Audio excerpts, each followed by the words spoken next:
Hi guys, welcome to the section on how to set up your kitchen so it works for you. The first thing I recommend is you create a nice, tidy space.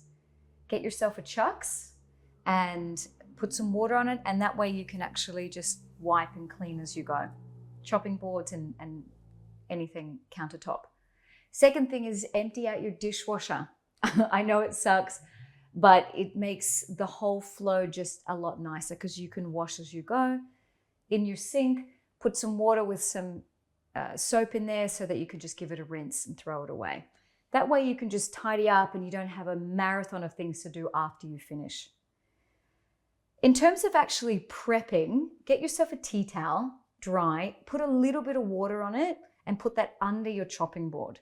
That's going to create a really nice stable base because that way it's not flying all over the countertop, and when you have a sharp knife, which is what you want, it's not going to cut your finger off. So while I'm on the track of knives, there's really three main knives that you can do 90% of all kitchen stuff with. So you can get the other knives, but really with these three knives, they're your base knives. You can spend a bit of money on them, take care of them, and you'll just enjoy the process of cooking a lot more. The first one is the bread and butter, and that's the chef's knife. You can get it in different sizes, and that would depend on how big your hand is. When you hold the chef's knife, you are holding it like this, and I do recommend that you jump on YouTube, spend 5 minutes to learn the technique of cutting. But essentially, what I'll show you quickly is you're going to put the chef's knife here. Your fingers will balance against that, and the tips of your fingers will go back, and your thumb and your pinky, which love getting under the blade, they have to sit back. And so it actually moves back with you. This is the really safe way to cut, and once you get used to that technique, you're going to be able to cut faster and minimize any kind of cutting of your hand. So that's the chef's knife. This is a global. I like the Japanese ones. Don't put it in the dishwasher because the soap actually erodes it. Just hand wash it. It takes a second. And in terms of sharpening, because I got to admit I'm a bit lazy with sharpening knives, take it to the butcher. Usually if you're friends with them, they'll do it for free or a couple of bucks. And if you're not, then maybe it's $10. But you can have that sharpened for a month or 2 months, and the process of cutting a tomato won't rip your hair out, right? The second one, I'll touch on this one first, is the paring knife.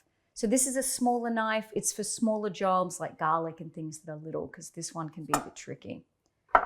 And the last one is a bread knife. Now, I know this is not the standard bread knife. It's a bit longer and it's serrated. It's a serrated knife. I didn't have one. I'm moving house, and so I didn't have my bread knife. So this is to substitute for it. But I eat bread every day, and so I do need a good bread knife. If you don't eat bread, then you don't need a bread knife. But even things like this is a substitute for a chef's knife. It's a vegetable cutter. You know, it's handy to have, and I do like it for like things like pumpkin and watermelon, but you don't actually really need it. I can still do it with my chef's knife. Now, this thing is something you may or may not have seen. It's a pastry card, and it's a couple of bucks. You can get it from pretty much any kitchen store. And what's so good about it is when you have lots of things, you can actually like pick it all up in one go, carry it to your stove and dump it in the pot or to the bin, which this is the number one thing I recommend. Get yourself like a hand kind of or countertop bin, and that's going to be for all your scraps, right? This is obviously not generally bin stuff, but this is an extension of your bin, so you're not running back and forth. That is an absolute essential. You need to have a countertop bin. Now, in terms of, for my class, what you do need is a set of measuring cups. It can be the cup or the jug. It doesn't really matter because we're not baking. It does not have to be precise. And jars. I have always leftover jars from sauerkraut or condiments. I clean them up and I use them for things on the go.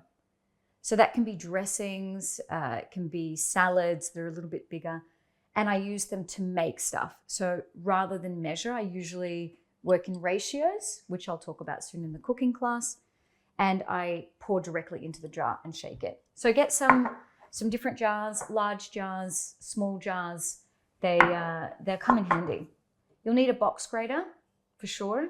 You need one in general. I don't know how anyone lives without them. And Tupperware. So I love glass or stainless steel if you're not going to microwave it. Glass goes in the oven. Stainless steel is for cold stuff, but it's lighter and it doesn't break. The reason I go glass, which I talk about in the course a little bit, is that the plastic in Tupperware has the microplastics actually affect your endocrine system. We can't avoid it. It's the world that we live in. But when you want to minimize that exposure, and it is a toxic load on your body, you can do that with glass. So I use glass for anything that has liquid, right? I store it in the fridge with that. Anything that is dry, I will use more like a plastic Tupperware. So it could be, if I was storing celery, for example, I'll just store it in that. The other thing that I recommend is that you get this tape. Right? You can get it from any discount store, and a Sharpie, and you just write what you want on it, what it is, whether it's freezing or not for everything. Obviously, this is celery, but it does come in handy for dating and all those kind of things. Now, you want your space to be really enjoyable. You want to have some music going. You want to have some family around to help you. You want to have a glass of wine if it's the nighttime, which it's actually the morning here, so I'm not going to drink. But I do recommend just enjoying the process. And then the last thing I recommend before you start the cooking classes is to get a couple of oils.